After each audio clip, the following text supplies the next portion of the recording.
Hey, I got a piece of mail and I'm going to open it. And the reason is, it's interesting. And you would open it too if it's properly designed. Let's talk about the all-powerful sales letter. Welcome to episode 30 of the Cheeky Sales Coach.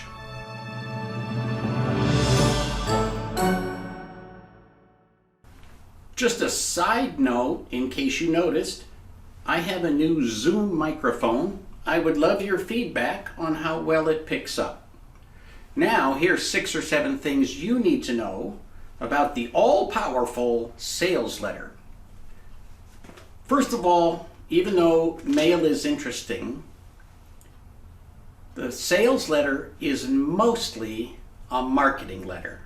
It's very rare that you have a letter that says, "Give me your money." And remember, the definition of sales is when you actually ask people for their money. Everything that happens before that is marketing. So thing one, the long sales letter is actually a marketing letter. Most of the time, what you're going to do with the so-called sales letter, you're trying to engage people. For example, get the free tune-up, or come to our seminar, or let us audit your systems and make sure whatever. You've seen it. Make sure your air conditioner is working. Make sure that your car has got a tune-up, whatever it might be.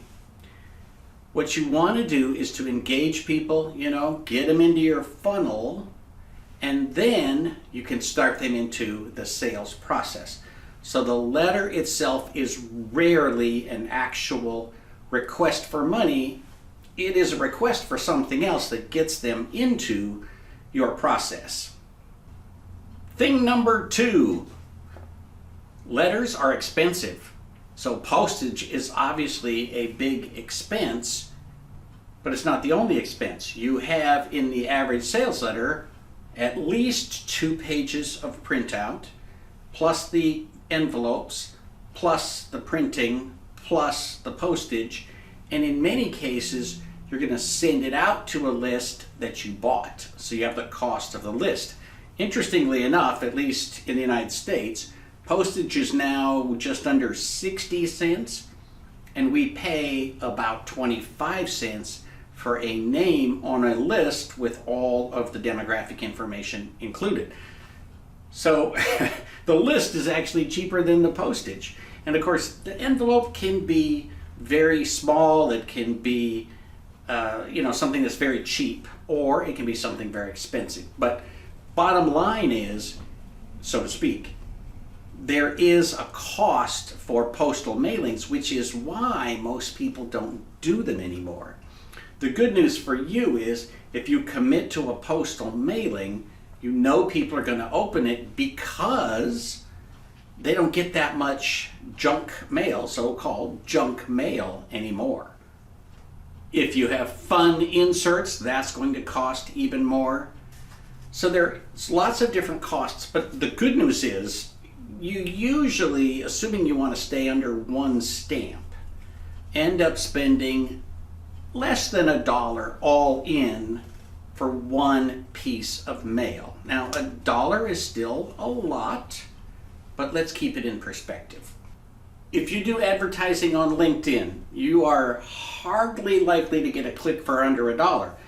If you do advertising on Google Ads, you might bid as low as a penny, but you're not going to get quality clicks for that.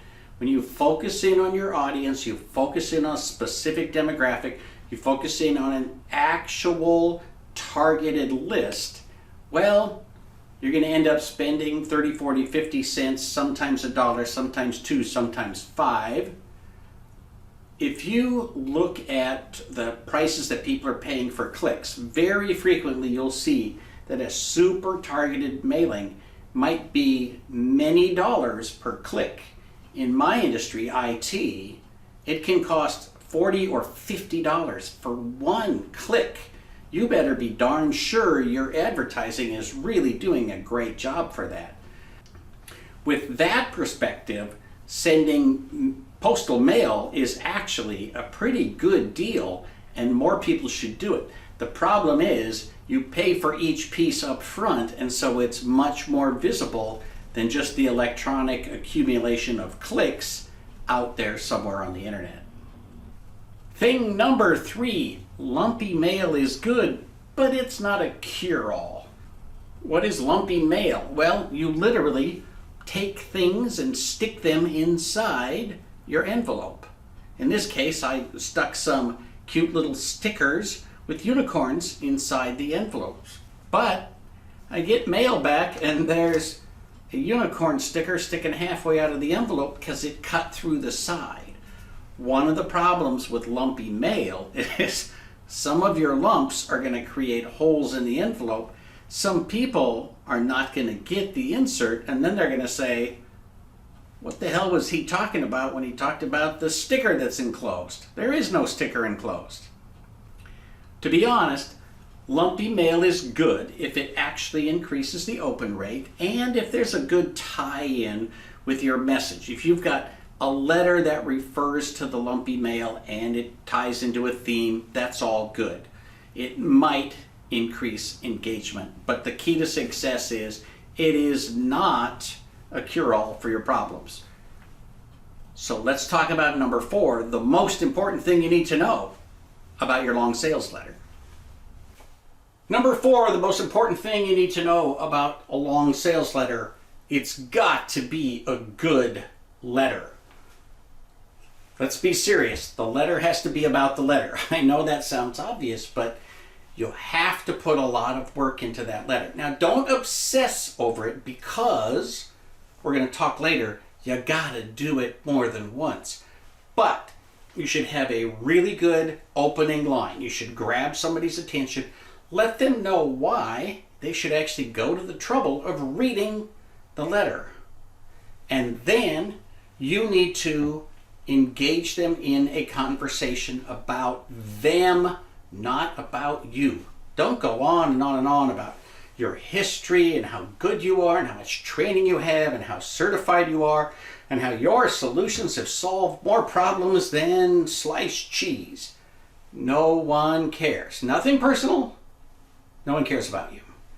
They care about themselves. So talk about them. Say, you've got this problem. We have worked with a lot of clients. We can solve that. You've got a big issue. We know how to fix that. You've got these things going on. We know how to smooth out that process. So forth and so on. Lay out what they need.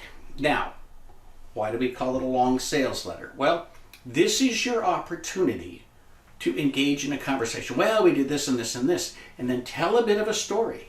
And then talk about them some more. And then tell a little bit more of a story. And then talk about them some more, right? Just keep going back and forth. And, some people think it's important to keep changing typefaces and left justify, right justify, center, whatever. All of that is to make up for writing that isn't spectacular. At the end of the day, if you grab somebody's attention and they're interested, they will consume your letter. Now, this long sales letter doesn't have to be 7-8 pages. It could be 13, it could be 5, could be whatever it takes. I would say at a minimum, you want 2 pages, maybe 3, so that you can actually engage somebody.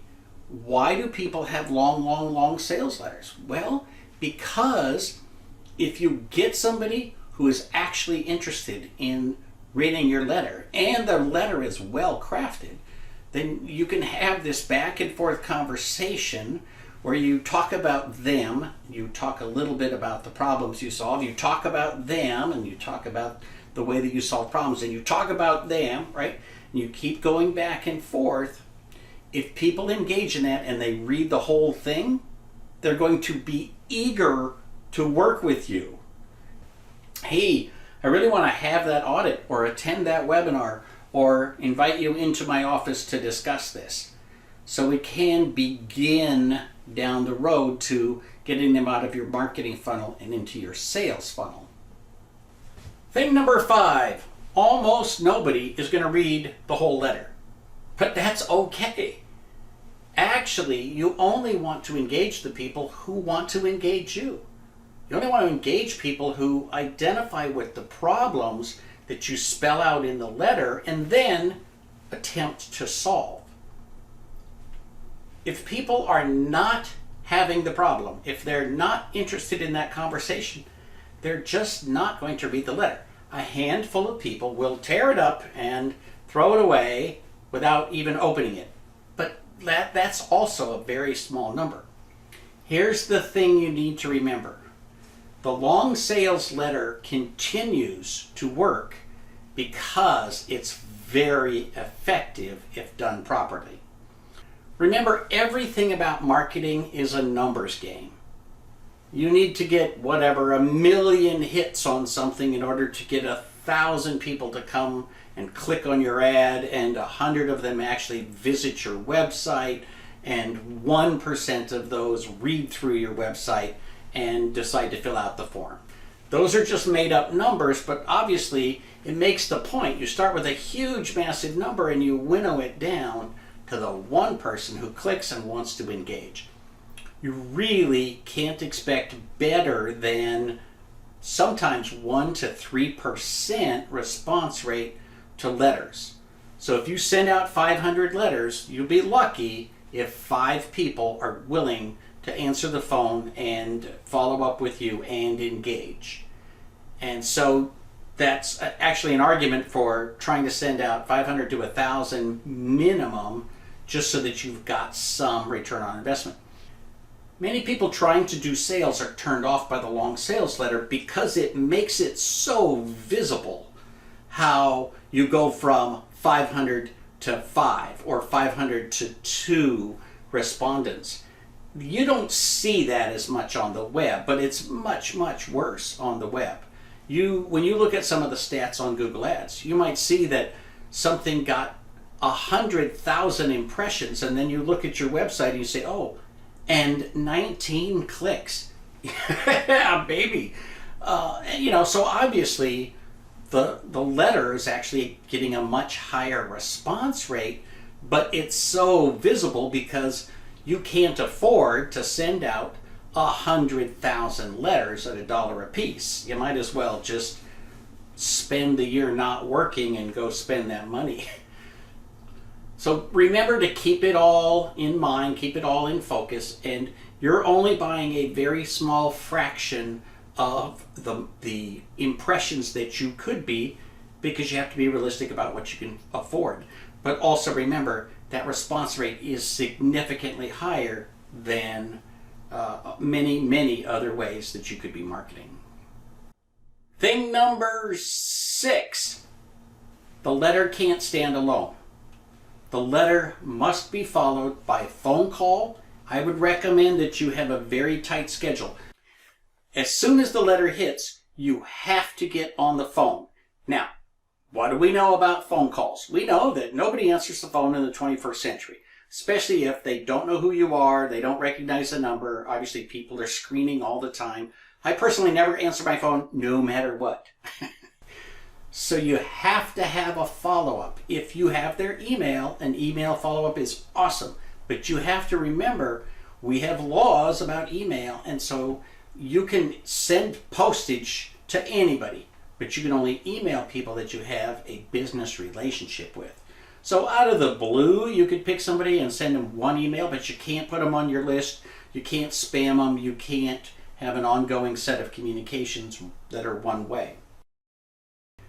But you can get on the phone and leave voicemail. Again, there's this dramatic decline in the number of people who you have to phone and the number who actually answer the phone or listen to their voicemail. The big point is you have to do the follow-up. You call people and you say, I sent you this letter. Did you have a chance to look at that? I would love to talk to you about it. I would love to get you in our class, get you signed up for the webinar, get you engaged, whatever the offer is. As a rule, these things have to happen in very short order. So as soon as the letter arrives, you pick up the phone. Literally, if you could call them the day of or the day after that mail arrives, that would be perfect. You can't call them before. So the general rule that people have when they send out mail is you will send one copy to yourself. So it'll go out and it'll come back. That's the fastest that the mail is ever going to go because it's within your own zip code. So maybe one day after that, you know it started to reach people in your immediate area, and a day after that, it's much wider, and the day after that, essentially you can assume it's gone to everybody.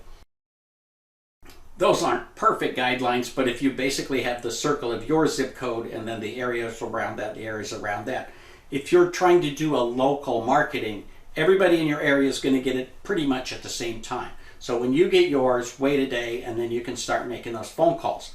The phone calls need to be immediate, like boom, boom, boom, 1, 2, 3 days in a row. After that, I personally give up. I hate hanging out on the phone, wasting my time trying to talk to people who don't want to talk to me. That being said, you can then do all kinds of other follow-up. You can put them on your mailing list to go ahead and send them another mail in another month or 2 months, whatever it might be. The bottom line is, before you send out the letter, you need to be committed that as soon as it hits, you're going to have the time to contact these people, make appointments, try to get in touch with as many as possible. It may filter all down from 500 to 5, but those 5 people are going to cease to pay attention to you if you don't have a quick follow-up. Finally, thing number 7, rinse and repeat. In other words, you need to be always sending out a mailing. You have to pick out your schedule, but I would recommend that a letter go out a minimum, absolute minimum of once a year. Better would be 4 times a year. Even better would be to send something out like a newsletter once a month. And again, I know that a lot of people are turned off by the fact that the postal piece looks more expensive than it really is. When you think about the number of responses you get per dollar, it's cheaper than Google Ads. It's certainly cheaper than LinkedIn ads. It's cheaper than many, many ways that you could buy advertising in your neighborhood. And as with all marketing, consistency counts a lot. So consistently sending out newsletters or long sales letters that keep the client or the prospect very interested in your company and educated about what you do can be very, very powerful. Give it a try. Don't forget to look at the download materials we have at cheekysalescoach.com and put together your mailing. And hey, you know what? Send me an email. I'll give you my address. You can send me your mailing and just send a note that says, hey, Karl, what do you think about my mailing? I will give you my opinion. I wish you great sales this week. For the Cheeky Sales Coach, this is Karl Palachuk, wishing you the best of luck in everything you do. Call to action. Like, subscribe, and ring that bell so you won't miss a thing.